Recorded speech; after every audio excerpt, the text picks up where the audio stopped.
Bonjour. On va faire une présentation à deux voix. Je vais commencer. Je suis donc Claudine Lebert. Je suis responsable de l'unité de thérapie cellulaire et de la banque de sang placentaire de l'EFS de Rennes.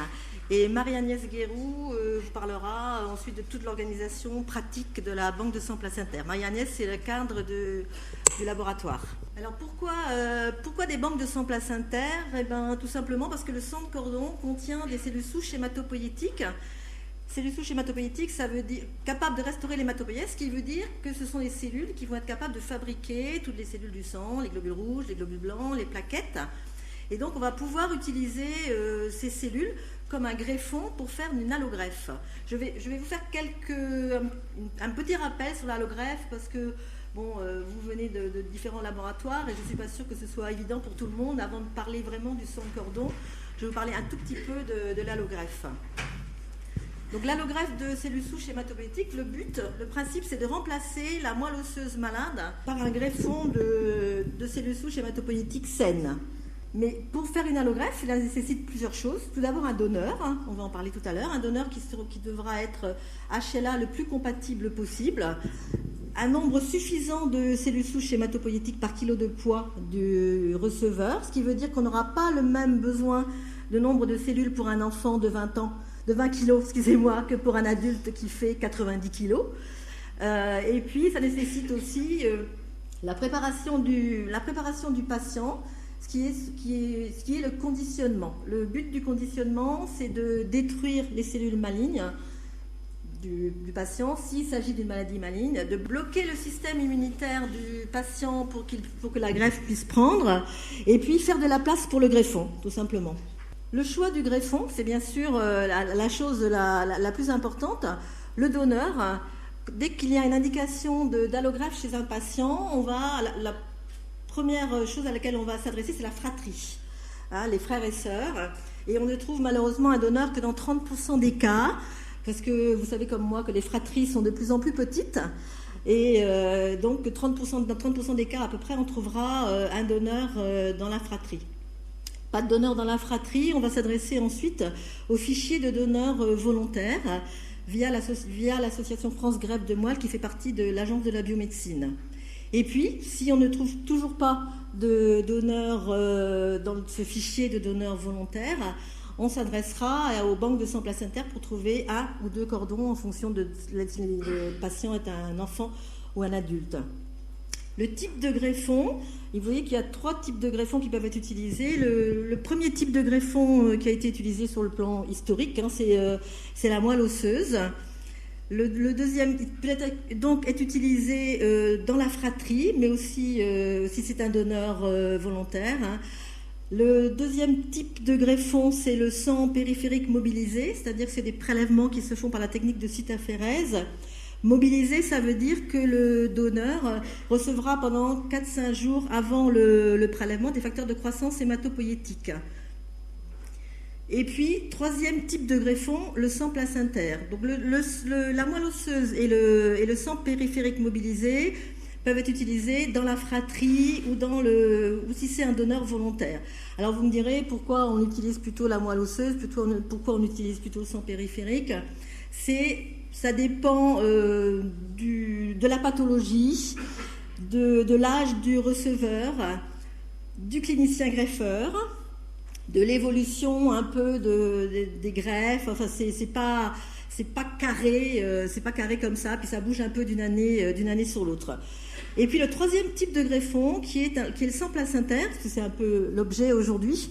Le sang placentaire, ce sera en fait toujours le dernier type de greffon qui sera choisi.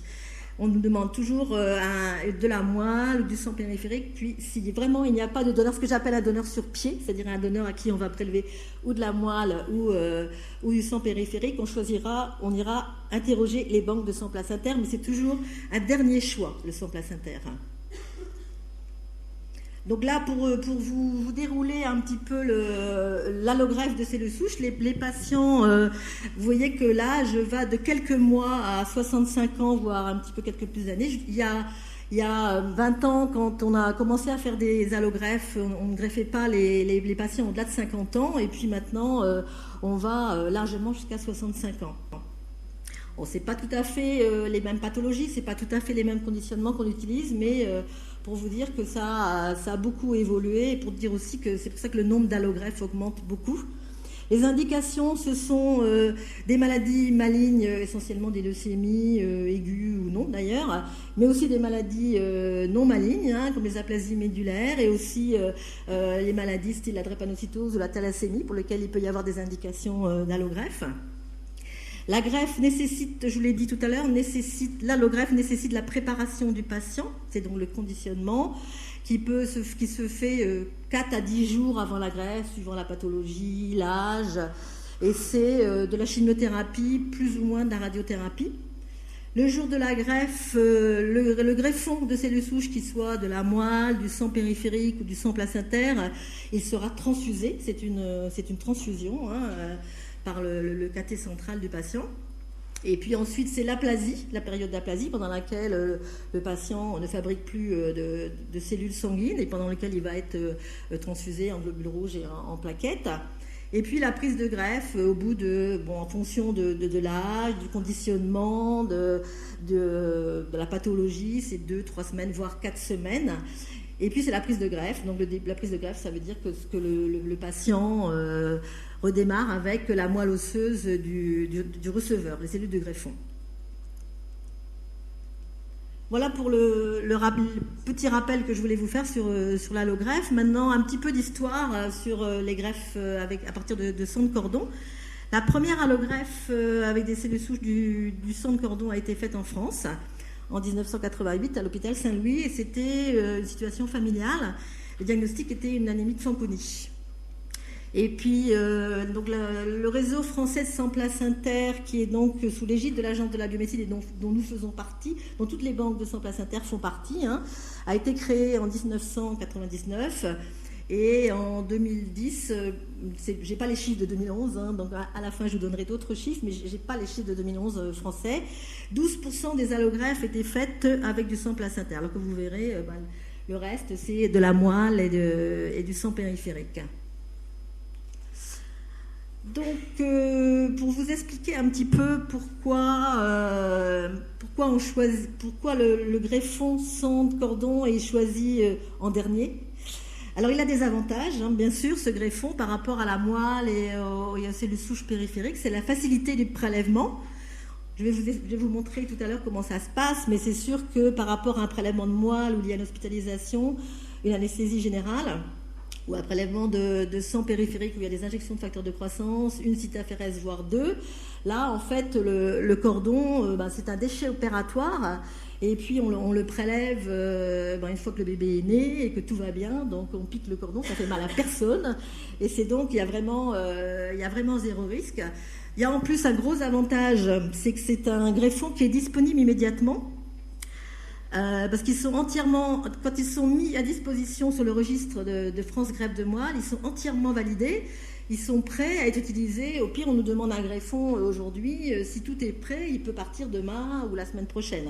Alors qu'un donneur sur pied, donc je vous ai dit donneur sur pied, c'est le donneur à qui on prélèvera la moelle ou les cellules souches périphériques. Et il y a à peu près, il y a un minimum de 3 semaines, 1 mois avant de pouvoir le prélever, puisqu'il y a tout son bilan, ne serait-ce que toutes les sérologies virales, tout son bilan clinique à faire avant. Donc c'est vrai que c'est jamais immédiat, alors que les sangs placentaires, ils sont congelés dans l'azote, ils sont prêts à être utilisés, ils sont validés entièrement, donc prêts à être utilisés. C'est un gros avantage de ce type de greffon.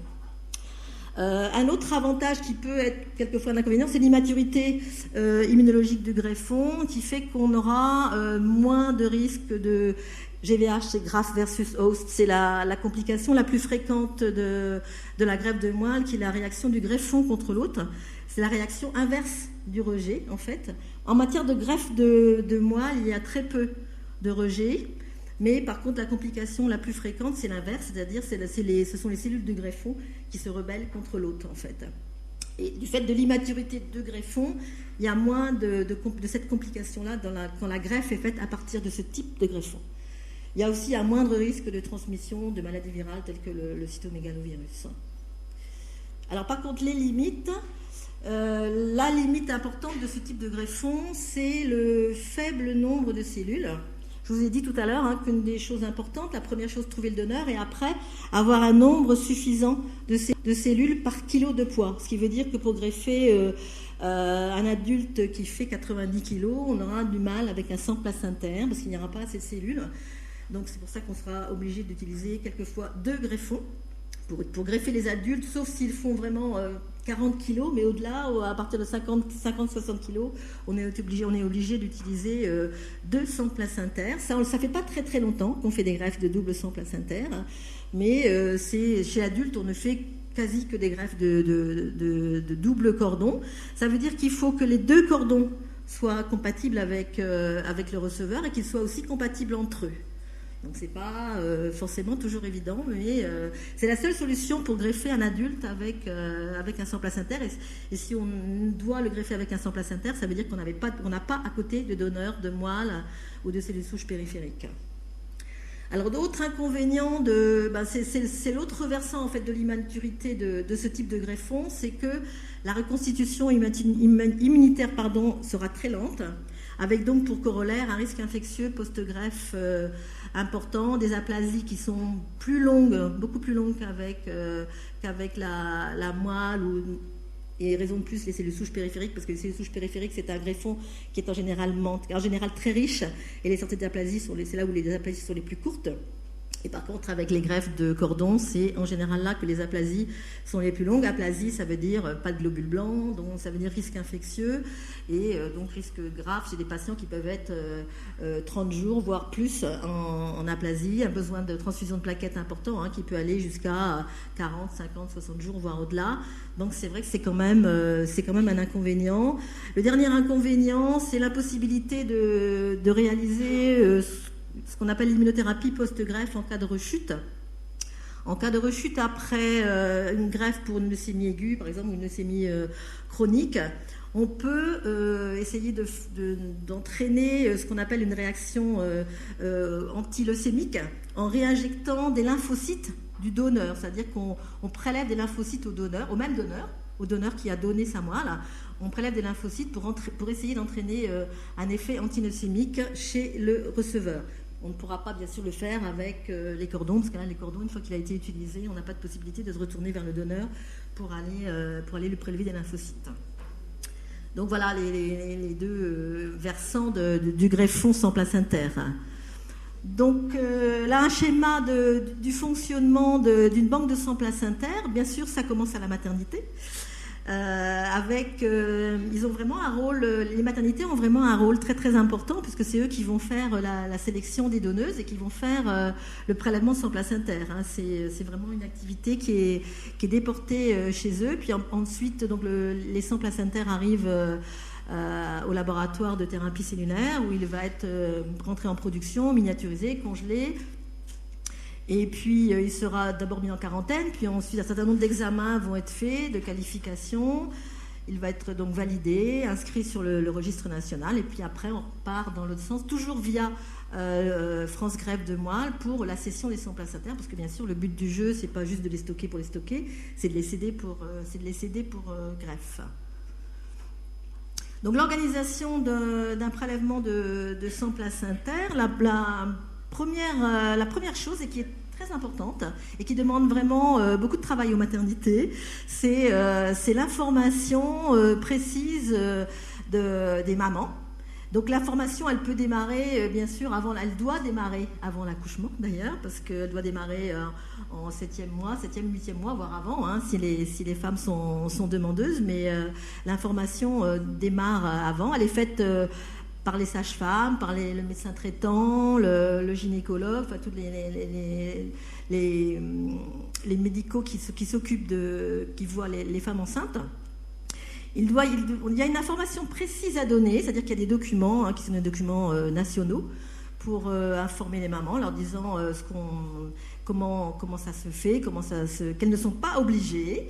Et ça, c'est très important, et que même si elles refusent, ce qu'elles ont le droit de faire, bien sûr, on s'occupera de leur bébé et d'elles-mêmes à la maternité de la même façon que si elles n'avaient pas donné. Je dis ça parce que ça peut être des questions quelquefois, mais non, bien sûr, elles sont pas obligées de donner. Ceci dit, avec la petite expérience qu'on a et le retour des maternités, il y a quasi pas de refus, de vrais refus, disons. Il il y a des contre-indications, mais il n'y a quasi pas de vrais refus des femmes. Donc, une fois la formation faite, il faut bien sûr, il y a un interrogatoire médical à faire. Alors, l'interrogatoire médical des mamans, c'est le même quasi que pour les donneurs de moelle, hein, puisque ce sera les mêmes contre-indications. Donc et toujours ça, travail des maternités. Hein, donc c'est pas évident parce que ce n'est pas leur métier aux sages-femmes, c'est les sages-femmes qui font les interrogatoires des mamans et ce n'est pas leur métier. Donc c'est vrai qu'au début ça demande un certain rodage et on est bien sûr en permanence au bout du mail ou du téléphone pour répondre à leurs questions, pour savoir si la mucoviscidose de l'arrière-grand-père est une contre-indication ou des choses comme ça. Mais moi j'ai des mails tous les jours de toutes les maternités qui travaillent avec nous pour savoir si elles peuvent prélever ou pas. Donc c'est vrai que c'est un lourd travail. Et donc si la maman accepte, il y a un consentement à faire signer, ça c'est obligatoire. Hein. On ne doit pas, si on n'a pas de consentement dans un dossier de sang placentaire, soit on le récupère rapidement, soit il n'y a pas de consentement, on ne peut pas aller jusqu'au-delà. C'est obligatoire d'avoir un consentement. Et donc ensuite après c'est le prélèvement. Alors voilà, je vous ai fait qu'il y a quelques photos de recueil de sang placentaire. Le recueil se fait dans des poches particulières, spécifiques, qui sont prévues pour ça, qui sont du double emballage. Il y a 2 aiguilles, parce qu'il y a possibilité de faire 2 ponctions, l'une derrière l'autre. Donc il y a l'anticoagulant qui est dedans, c'est du CPD. Le sang placentaire est prélevé sur du CPD. Et il y a en plus une petite poche contenant 29 ml de CPD qu'on rajoute en fin de prélèvement. Donc le recueil se fait après, bien sûr, la naissance de l'enfant, éclampage du cordon par ponction de la veine ombilicale. Le volume, donc je vous ai dit, on peut faire 2 prélèvements si la sage. Il y a 2 aiguilles, hein, donc on fait un prélèvement, clamper et utiliser la 2e aiguille pour prélever un petit peu plus haut si la sage-femme pense qu'elle peut prélever un petit peu plus. Parce que bien sûr, le but du jeu, c'est d'avoir un minimum de sang placentaire prélevé. Hein. Le volume minimum, c'est 60 millilitres. Ça va, je vous ai mis volume prélevé 60 à 180. On a quelquefois des plus gros cordons, on peut aller jusqu'à 200, un petit peu plus, mais bon, voilà, le volume de sang placentaire qu'on obtient, c'est ça. Hein. Donc ensuite, je vous ai dit, il y a une petite poche avec un petit peu de CPD. Donc une fois que le prélèvement est fini, on fait passer l'anticoagulant qui est dans cette petite poche dans la poche de sang placentaire, on soude.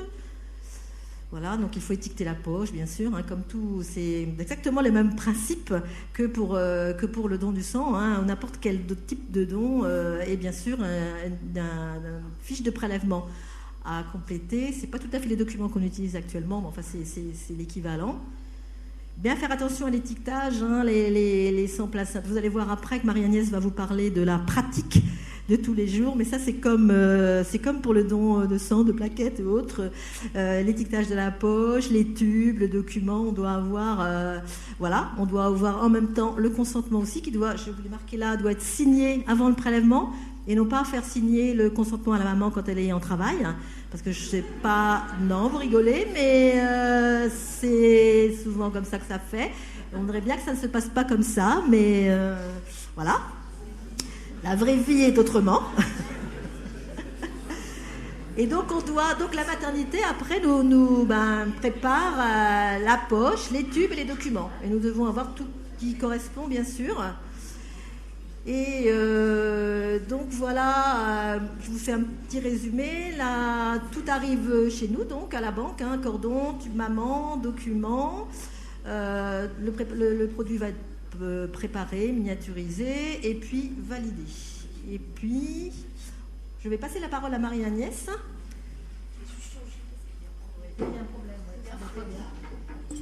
Marie-Agnès va vous parler de l'organisation pratique de la banque depuis son ouverture.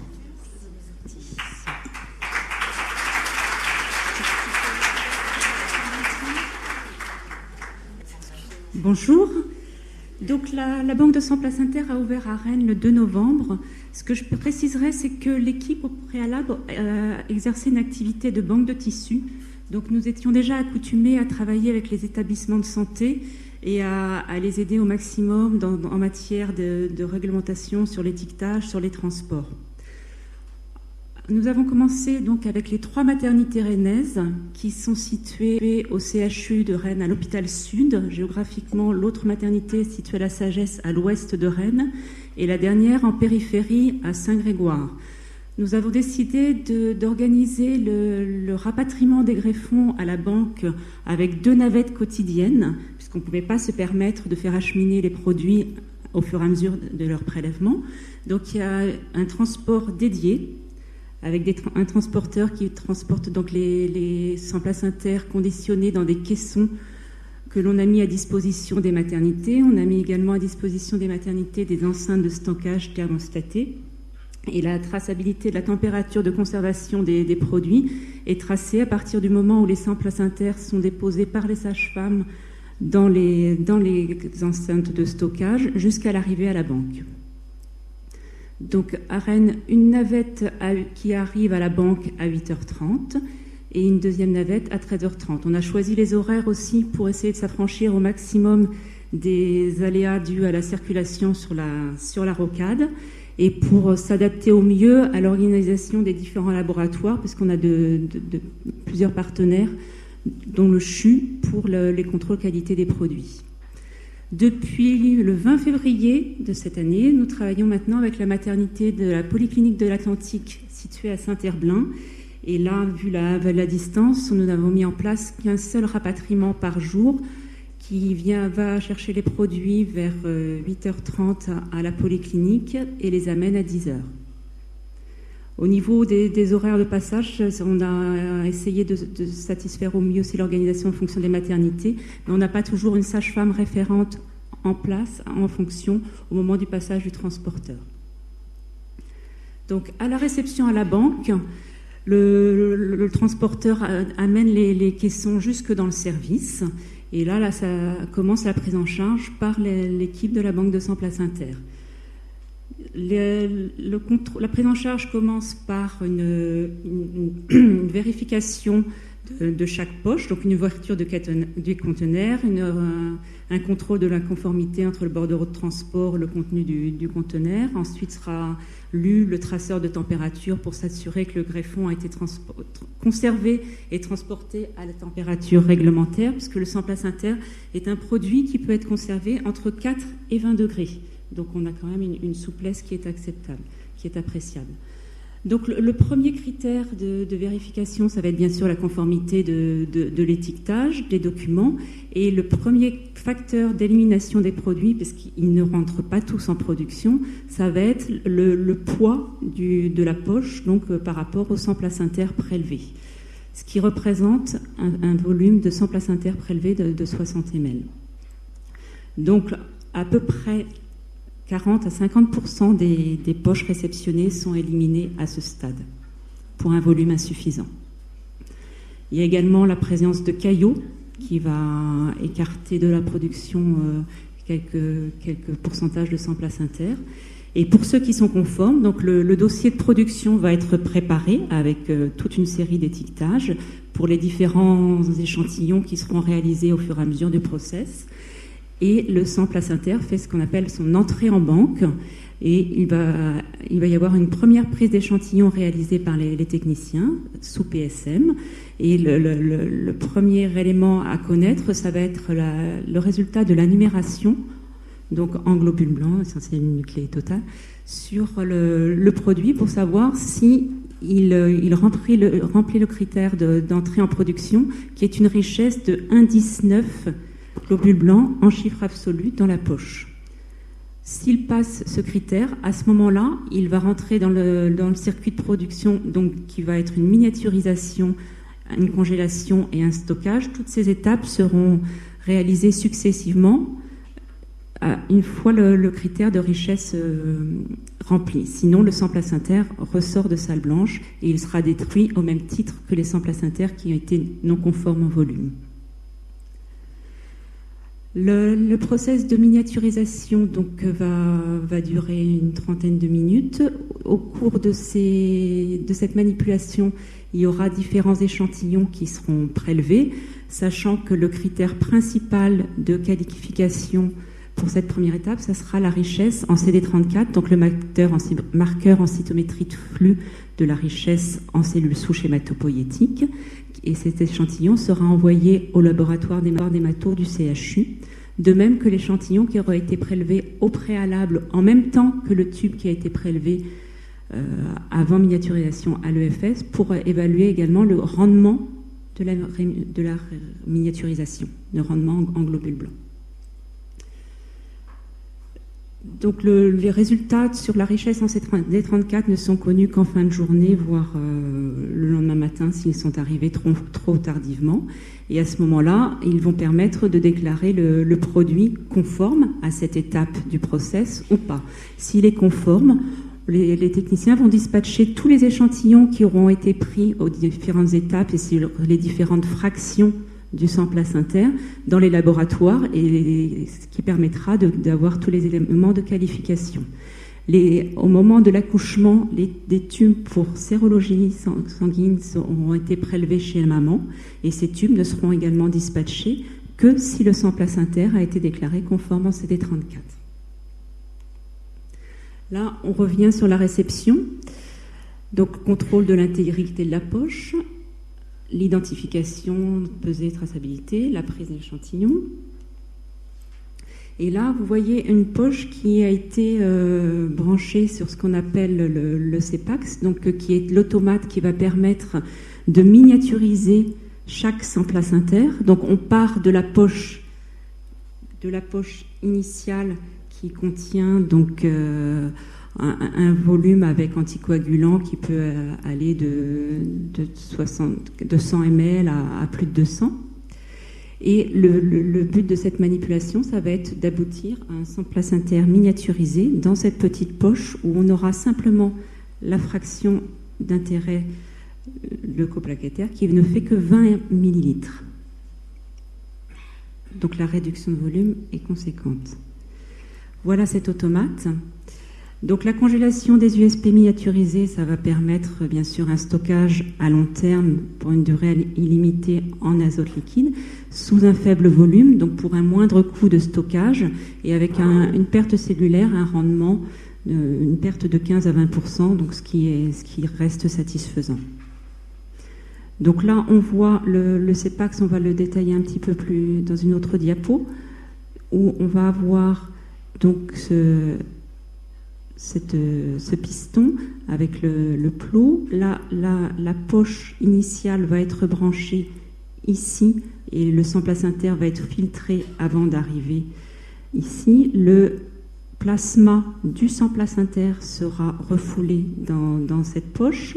Le buffycote, donc les cellules d'intérêt, seront recueillies dans cette petite poche, donc en 20 ml final, et les globules rouges arriveront dans la poche d'origine. Donc voilà le fonctionnement. Au préalable, une fois que la numération donc, de les blancs est satisfaisante, on va mettre le sang placentaire en contact avec une macromolécule, l'HES, qui va permettre une sédimentation des hématies, donc une séparation plus facile. Et donc le CEPAX agit en tant que centrifugeuse, et la montée du piston va permettre de séparer les différents éléments, comme je vous l'ai expliqué tout à l'heure, donc avec le plasma qui va être recueilli, ici donc le premier buffycote et les rouges. Des échantillons vont être réalisés sur chacun de ces éléments, puisqu'on est tenu dans le cadre de l'accréditation FACT, qui est la réglementation internationale pour les banques de sang placentaire, de faire des examens de virologie sur le plasma de l'USP, en parallèle aux examens qui sont réalisés sur le sang de la maman. Sur la fraction de globules rouges, on va réaliser un groupe sanguin pour l'unité de sang placentaire, sur l'unité de sang placentaire, et également une prise d'échantillon pour l'électrophorèse de l'hémoglobine, dont parlait Catherine Letellier cet après-midi. Et donc sur le buffycote, on va faire simplement l'échantillon le plus petit possible pour se priver au minimum de cellules de greffon pour évaluer donc les marqueurs hématopoïétiques et pour la richesse en CD34, la viabilité et bien sûr une numération. Voici le bioarchive, donc c'est le même automate dont nous avons pu nous équiper à Rennes. C'est une cuve en azote liquide qui permet à la fois d'effectuer la descente en température progressive des sangs placentaires et qui va les amener à moins 50 degrés en une demi-heure à peu près et qui va aller les stocker à l'intérieur de la cuve et au niveau de trois cercles de stockage possibles. Et il nous sort la courbe de stockage et la localisation de greffons. Et quand on a besoin d'aller déstocker un sang placentaire, on n'a qu'à lire à la douchette le numéro du prélèvement et il va nous le chercher, le sortir. Donc un bioarchive peut contenir 3600 unités de sang placentaire. Donc on parlait d'une nécessité de stockage important et c'est un très bel outil. Et Claudine reprend pour la validation.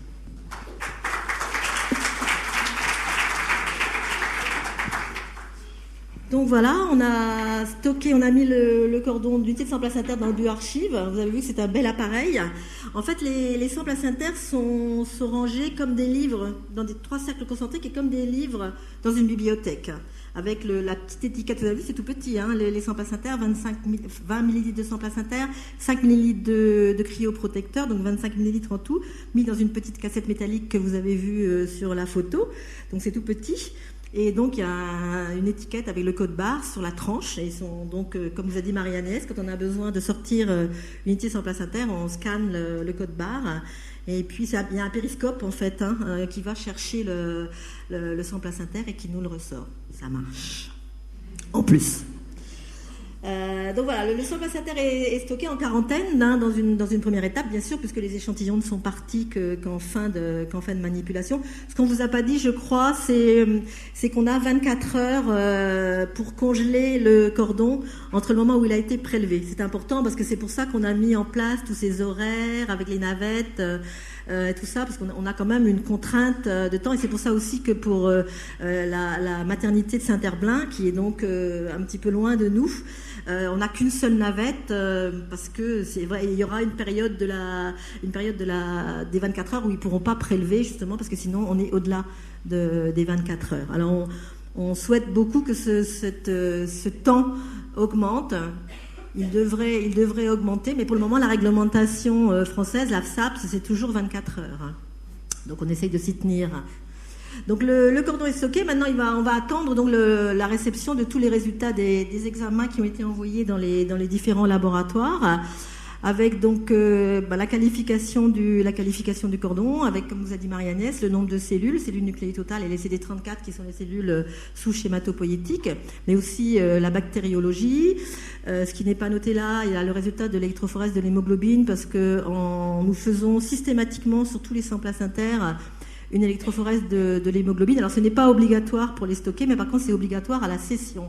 Donc nous on a pris le parti de le faire au départ, parce que c'est plus facile techniquement à faire sur un produit qui n'est pas congelé que sur un produit congelé. On en a eu l'expérience, nous c'est un peu plus compliqué.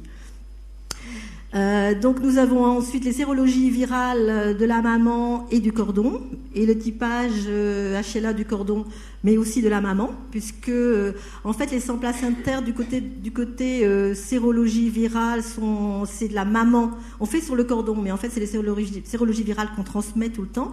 Donc il faut être toujours sûr que la maman est bien la maman du bébé, puisque ce sont ces sérologies à elle qui vont qualifier, sur ce plan-là, qui vont qualifier le cordon. Donc il faut qu'on fasse aussi le typage de la maman, bien sûr, pour bien vérifier qu'il y a un petit partagé entre la maman et le bébé. Et donc c'est vrai, c'est un peu la particularité des banques de sang placentaire, qui fait qu'il y a ce lien important entre la maman et le bébé.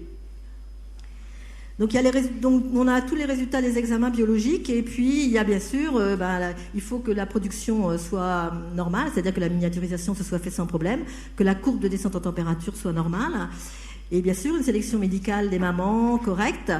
et aussi un examen. Il y a donc un interrogatoire de la maman, mais il y a aussi un examen du bébé en néonate. Et puis on a quelque chose qui est resté obligatoire. On n'a plus, depuis qu'on fait du diagnostic génomique viral sur le sang de la maman à J0, on n'a plus besoin de faire ce qu'on fait pour le plasma sécurisé, par exemple ce qu'on faisait jusqu'à encore décembre 2010, c'est-à-dire sécuriser, on reprélevait la maman 2 mois après l'accouchement pour lui refaire des sérologies virales. Maintenant, depuis qu'on fait du DGV, on n'a plus l'obligation de le faire. Par contre, est resté obligatoire le contrôle, l'examen médical du bébé à J60, ce qui fait que de toute façon, on ne peut pas valider un sang placentaire sans avoir l'examen médical du bébé à 2 mois, en fait. Donc, ce qui fait qu'on ne peut jamais inscrire un cordon avant 2 mois. Donc, quand on a tout ça et que le dossier a été validé, on inscrit le cordon sur le registre. Ça, c'est une erreur de sens. Ah, tiens. Voilà. Et donc, voilà, les sangs placentaires ont été inscrits. Et après, on part donc de l'autre côté pour la session des produits. Elle se fait toujours via France Greffe de Moelle, hein, parce qu'il n'y a jamais d'interrogation directe. C'est comme pour le fichier de donneurs volontaires. Hein. La prescription nous arrive par mail ou par fax. Il y a un contrôle obligatoire qui est effectué sur le boudin, parce qu'on fait pour les poches de sang placentaire, on fait comme on fait pour les CGR, hein, on fait 2 boudins aussi pour pouvoir faire des contrôles sans être obligé de décongeler la poche. Donc on a 2 contrôles obligatoires à faire avant session. Bien sûr, le typage HLA, il faut être sûr parce que bon, l'unité de sang placentaire, elle est inscrite sur le registre avec le typage HLA sur l'ordinateur. Il a donc été sélectionné pour son typage HLA et il faut être sûr que l'unité qu'on va envoyer pour la greffe correspond bien à l'unité qui a été choisie. Donc le typage HLA est vérifié sur ce boudin. Et aussi, on fait un contrôle de qualité hématopoïétique, c'est-à-dire la viabilité des cellules, pour être sûr qu'on n'envoie pas un sang placentaire où il y a 70% de cellules mortes. Et puis, on refait aussi les cellules CD34 et cellules nucléées totales. Et ensuite, quand on a tout vérifié, tout ça, il y a une organisation qui est faite via France Greffe de Moelle pour transporter le cordon en azote gazeux. Ça, c'est juste, on va passer rapidement sur ce schéma, c'est juste pour vous schématiser le réseau français de sang placentaire avec au milieu, dans la production, c'est l'unité de la banque de sang placentaire qui travaille bien sûr avec la virologie, la cytologie, tous les laboratoires dont on vous a parlé, les maternités, et puis France Greffe de Moelle. Donc le réseau français de sang placentaire en France, vous voyez donc en bleu, c'est donc les banques de sang placentaire qui sont actives. En France, vous voyez qu'il y en a, bon, le réseau représente à peu près toute la France. Il y a un petit peu dans l'extrême sud où il manquerait peut-être une banque. Donc les banques, il y a 10 banques de sang placentaire en France. Il y en a 6 qui sont des banques EFS. Les premières banques qui ont été créées sont la banque de Besançon et la banque de Bordeaux, qui sont les banques les plus anciennes. Puis Lyon, Grenoble, Créteil, Rennes et Lille en EFS. Et sinon, l'hôpital Saint-Louis est une banque qui est la première, je crois, en France qui a été ouverte. Puis elle a arrêté de fonctionner pendant un certain temps. Et là, depuis 3 ans, elle a repris son activité. Il y a 2 CHU, le CHU de Montpellier et le CHU de Poitiers, quoique la banque de Poitiers est mixte CHU-EFS. Et puis, donc, un centre de recherche de lutte contre le cancer, l'Institut Paoli Calmette à Marseille, il y a une banque de sang placentaire. Donc, c'est pas l'apanage des EFS, même si, c'est vrai, ils sont un peu plus représentés parce que c'est des choses qu'on sait faire, mais il y a donc tous les ES peuvent avoir des banques de sang placentaire. En projet, l'ouverture d'une banque de sang placentaire au CHU de Nancy. Il y avait, à la fin de l'année 2011, 16 000 cordons stockés en France. Et les objectifs sont d'atteindre 30 000 cordons stockés en fin 2013. Et pour vous donner une idée, il y a à peu près 450 000 cordons stockés dans le monde. Alors je vous ai mis après les 3 dernières diapos, c'est des chiffres pour situer un petit peu cette activité. Ça, ce sont les chiffres d'activité d'allogreffe de cellules souches hématopoïétiques en 2010. Je vous ai dit tout à l'heure, je n'ai pas les chiffres 2011, c'est des chiffres qui sont donnés par l'Agence de la biomédecine. Donc vous voyez que le sang placentaire représente 12. Je crois qu'en 2011, c'était à peu près dans le même ordre de grandeur, de à peu près 10-12% de type de greffon. Et vous voyez que le greffon qui est le plus utilisé, c'est le sang périphérique, puisqu'il y a plus de la moitié des greffes, des allogreffes qui sont faites avec du sang périphérique, le reste avec de la moelle et donc 10% de sang placentaire. Ça, c'est des chiffres, c'est des moyennes. C'est l'efficience d'une banque de sang placentaire, parce que Marie-Agnès vous a dit qu'on commençait le matin par mettre la moitié des cordons à la poubelle, parce qu'ils n'avaient pas le volume suffisant. C'est vrai, c'est malheureusement une activité où on jette beaucoup. Donc les chiffres c'est des chiffres moyens. Donc pour situer un petit peu, à peu près 30% des femmes accueillies dans les maternités sont prélevées. Non pas parce qu'elles ne veulent pas, mais parce que l'organisation de la maternité ne s'y prête pas, c'est pas l'heure, les sages-femmes sont occupées à faire autre chose. Parce que bien sûr, la sage-femme qui fait le prélèvement sans placentaire, elle doit pouvoir le faire correctement. C'est-à-dire qu'il ne faut pas qu'elle ait 2 autres accouchements à gérer à côté, parce que vous avez vu, il faut faire le prélèvement, il faut coller les étiquettes, il faut remplir des papiers. C'est comme quand on prélève une poche de sang. Donc, on ne peut pas. Donc, les 30%, c'est ça. C'est pas en fait des refus, puis c'est les horaires, c'est un tas de choses en fait. C'est l'organisation de la maternité. Et puis, dans ces 100 placentaires qui arriveront à la banque, il n'y en aura seulement que 30% qui seront validés. Alors les causes de non-validation, Marie-Agnès vous l'a dit, la moitié des 100 placentaires sont jetées très rapidement. C'est pour volume insuffisant, présence de caillots et nombre de cellules nucléées, nombre de globules blancs insuffisant en fait. Ensuite, 10% sont éliminés pour un nombre de cellules CD34 insuffisant. Et puis 10% pour des raisons diverses, des bactériologies positives, d'autres anomalies biologiques, des contre-indications médicales qui n'ont pas été vues au départ, qui sont vues après, si on reçoit le dossier médical ensuite. Donc vous voyez, c'est quelquefois un peu dur de travailler comme ça, parce qu'on jette beaucoup de produits. Mais bon, c'est partout pareil.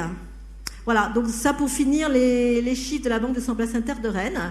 À fin février 2012, donc en sachant qu'on a ouvert en novembre 2010, il y a 2000 unités de sang placentaire qui ont été prélevées, 450 sont inscrites à l'heure actuelle sur le registre France Greffe de Moelle, et nous avons cédé pour greffe 6 sang placentaires. Je vous remercie de votre attention.